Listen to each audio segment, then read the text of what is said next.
Hey, Salakia, this damn thing shut off on me, man. I think while I was making midpoint, all right.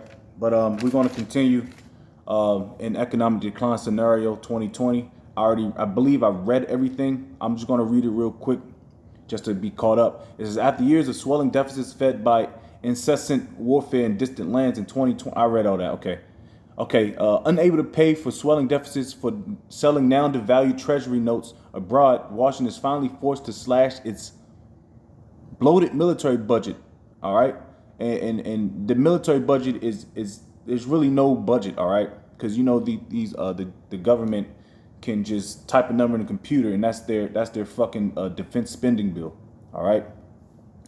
Under pressure at home and abroad, Washington slowly pulls uh, U.S. forces back from hundreds of overseas bases to continental perimeter by now. However, it is far too late. And it is too late, man. All right. Your military is in extreme decline. They said the recruitment numbers for the military is at 40%. And guess what? In a couple months, that's going to be the end of the fiscal year. All right. And they only reach 40% of their numbers that they need. They only reach 40% of the numbers out of 100. And their fiscal year is over. So guess what? They're not even retaining nobody. Not retaining nobody. They're kicking people out who refuse to schmack. People not qualified to join the military because they're fat, they're incapable, they're drug addicts, they go to jail all the time. So the military is fucking finished. All right. Now we're going to continue to. Did I read all that? All right, you know what? Let's just go to oil shock present situation. One casualty of America's waning economic power has been its lock on global oil supplies, speeding by America's gas-guzzling economy in the passing lane. China became the world's #1 energy consumer this summer, a position the U.S. had held for over a century. Energy specialist Michael Clare has argued that this change means China will set the pace in shaping our global future. And you gooks, y'all not up next. All right, because y'all are proud too. Y'all think y'all gonna get it. Y'all think y'all up next in line. Y'all think the Lord is gonna put y'all in the power seat next. No, no, no, sir. No, we're next, man. Yahweh Shemel Shai is gonna put Israel up next, man. Us, the real Israelites, Yasharallah, man. All right, let's get that real quick, because you proud Moabites think y'all next in the power seat, man. Nah, man. This is 2nd Ezra chapter 16, verse 1. Woe be unto thee, Babylon and Asia. Woe be unto thee, Egypt and Syria. Is that what I want? No, no, no, no, no, no, no, no, no, no, no. That ain't it. That ain't it. That ain't it. Oh, yeah. Woe be unto thee, Babylon and Asia. Woe be unto thee, Egypt and Syria. Gird up yourselves with cloths of sack and hair, and bewail your children, and be sorry for your destruction at hand. All right? A sword is sent upon you, and who may turn it back? So y'all not up next. And I was looking for another precept, but that'll work. All right. All right. Let's continue going. It says by 2025, Iran and Russia will control almost half of the world's natural gas supply, which will potentially give them enormous leverage over energy-starved Europe. And Europe don't really produce much. All right. That tells you in Revelations. It'll come back to me. It talks about Europe not having any resources. You know, and brothers know the scriptures. It's going. I'm not going to look for it right now, but yeah, and they're starved right now. Europe is starved. Matter of fact, they're going through a global crisis with the heat. Niggas is dying down there. All right. Now back to it. Add petroleum reserves to the mix, and as the National Intelligence Council has warned, in just 15 years, two countries, Russia and Iran, could emerge as energy kingpins. All right. Let's keep moving back, because this is a good read, but let's just read the points. Oil shock scenario 2025. The United States remains so dependent upon foreign oil that a few adverse developments in the global energy market in 2025 spark an oil shock. By comparison, it makes the 1973 oil shock, when prices quadrupled in just months, look like the proverbial molehill. All right, and that's what's going on now. The prices has shocked, has jumped, I believe, 40%. Gas prices are through the goddamn roof. And that jumped down about 30, 40 cents, but it's pretty much damn near at an all-time high. All right? And angered at the dollar's plummeting value, OPEC oil ministers meeting. I don't need to read all that. You get the point, all right? But let's read Job 14 and 5. Because like I said, this is all orchestrated through Yahweh Shem Shai, and elites are playing to the tune of the Lord. This Job 14 verse 5. It says, seeing his days are determined, the number of his months are with thee. Thou hast appointed his bounds that he cannot compass. So the Lord already set all this up, man. All right? It's already set up through the Spirit.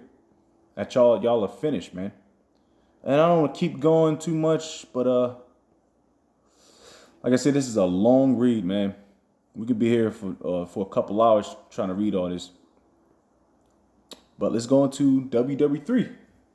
All right, the present situation. In summer of 2010, military tensions between the U.S. and China began to rise in the Western Pacific, once considered an American lake. Even a year earlier, no one would have predicted such a development, as Washington played upon its alliance with London to appropriate much of Britain's global power after World War II. So China is now using the profits from its export trade with the U.S. to fund what is likely to become a military challenge to American dominion over the waterways of Asia and the Pacific. And I believe the numbers, if you're counting just bodies compared to the American military and the China military, I believe it's still 3-1. All right, China being 3 and American being 1, 3-1 soldiers. All right, that's how many Chinese soldiers have over America. It's 3-1. With its growing resources, Beijing is claiming a vast maritime arc from Korea to Indonesia, long dominated by the U.S. Navy. In August, after Washington expressed a national interest in South China. All right, they're just going in what's going on presently in 2010. All right, so we're going to keep reading. World War III scenario in 2025. The technology of space and cyber warfare is so new and untested that even the most outlandish scenarios may soon be superseded by reality still hard to conceive if we simply employ the sort of scenarios that the Air Force itself used in '09. Future capabilities gain, however, we can gain a better understanding of how airspace and cyberspace overlap in warfare, and so begin to imagine how the next world war might actually be fought. It's going to be fought by missiles. And I'll just add this there. What they do in the past few years, they came up with the cyberspace program. All right. So everything is getting progressive, very progressive. And let's see if I can find any more points. Oh man, we can end it off with this, the NWO. And this I'm telling you, this might even line up with, might even go anything with the schmack or the ultimate schmack. All right, and we end it off with this, man. Let's see what time we at. All right. Even if future events prove duller than these 4 scenarios suggest, even significant trend points toward a far more striking decline in American global power by 2025 than anything Washington now seems to be envisioning, as allies worldwide begin to realign their policies to take cognizance of rising Asian powers. The cost of maintaining 800 or more overseas military bases will simply become unsustainable. And how did Rome fall? Rome fell just like how America's going to fall. They stretched the military too thin, and they could not deal with domestic disputes or domestic issues. They stretched all the military throughout that's how you know the earth is given into the hands of these Edomites, because you could put all these military bases, compounds, and all over the world, and people really ain't gonna say shit about it. That's how you know Esau or the so-called white people, man. That's easy. That's easy. All right. Let's finish. Washington with both the U.S. and China in a race to weaponize space and cyberspace. We was talking about the cyber. Fuck you call it. Space. The space. I forget what branch that is. I think I just said it. But anyways, tensions between the two powers are bound to rise, making military conflict by 2025 at least feasible, if hardly guaranteed.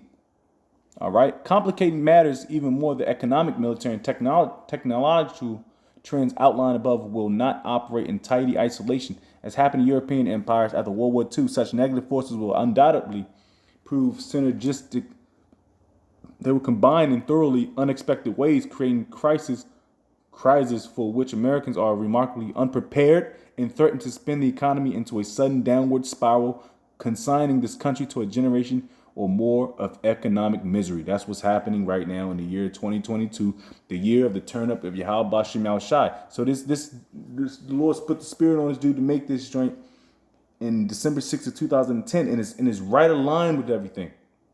And I believe if I could have went more and read more into it, they probably would have talked about a global, what's going on with the C-19 type situation. All right. But this is a good read, man. And I don't want to keep going into, I might read it through the spirit after this, man. But it's a lot of information here, man. And it all lines up with the scriptures. All lines up with the scriptures, man. All right, let's get Obadiah. And I probably will close out after this. This Obadiah. Hold on. Let me see if I can get some more meat off this. All right, let's read this a little bit more. Let me close out. Salaki. As U.S. powers recedes, the past offers a spectrum of possibilities for a future world order. Okay. At one end of the spectrum, the rise of a new global superpower, however unlikely, cannot be ruled out. Yet both China and Russia have events, self-referential cultures, recondite non-Roman scripts, regional defense strategies, and undeveloped legal systems, denying them the key instruments for global dominion. And that's like that. That kind of goes along with America being Babylon, or the whore that sits upon the beast, because the Lord gave dominion over America. All right, that's why America has so much influence throughout the whole earth. That's what gives the underwhelming, undeveloped, I wouldn't even say society of China and Russia, because it wasn't their time.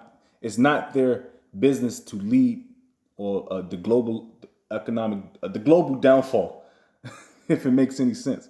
The Lord gave it to America in EU, all right, to destroy this whole system, all right. In a dark dystopian version of our global future, a coalition of transnational corporations, multilateral forces like NATO, and the international financial elite could conceivably forge a single, possibly unstable, supranational nexus that would make it no longer meaningful to speak of national empires at all. That's what they're trying to do with the end up, man. All right. And I pretty much got it there, man. Pretty much get the point. I'm gonna bring it all the way up top. And just look at that, man. Look at that. That's how America's gonna be, man. The lake of fire, man, from sea to shining sea. This is how America's gonna be in the near future. Millions upon millions of missiles gonna hit this place. Hey, Barakatah how about Shem Shai. This is Obadiah 1 and verse 3. Let's start at 1. The vision of Obadiah that said the Lord Yahweh, the power concerning Edom. We have heard a rumor from the Lord, and an ambassador is sent among the heathen. Arise ye, and let us rise up against her in battle. Behold, I have made thee small among the heathen. Thou art greatly despised. And everybody hates America. All right, everybody hates America. They ain't gonna admit it yet because they still getting the benefits from it, the bennies. But if you go into Revelation's 18th chapter, it tells you how they're gonna cry pretty much when they see America getting fucking destroyed. Because when America get destroyed, it means this whole thing is going to collapse. All right. It says, the pride of thine heart hath deceived thee, thou that dwellest in the clefts of the rocks, whose habitation is high, that saith in his heart, who shall bring me down to the ground? Though thou exalt thyself as the eagle, and thou set thy nest among the stars, thence will I bring thee down, saith the Lord Yahweh. That's all I need to read from there, right? We already know what's about to happen through the prophecies, right? America's about to be totally annihilated. And this is just beautiful that something like this was published. God damn it. Something like this was published in 2010. And all I did was do a quick Google search of writing in how it's inevitable that America would collapse. And this popped up. So I'm going to close out giving all praise, all honor, and glory to Yahweh Bashem Yahushai, Ba'ashem Kakadash, double honors be to the apostles and elders, great millstone. Peace and citation to the elders and occupant of GMS, and men that are like him that's pushing the word with truth and sincerity. Shalom to the hopeful elect, wa abad babal.